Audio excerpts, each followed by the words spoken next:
மலருக்கு வாசம் உண்டு, கொடிக்கொரு கிளையும் உண்டு, எனக்கென்று என்ன உண்டு?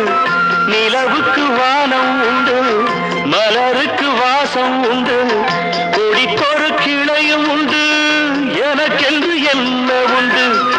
ஏன் படைத்தானோ இறைவனும் என்னை? மனதில் எனக்கு நிம்மதி இல்லை.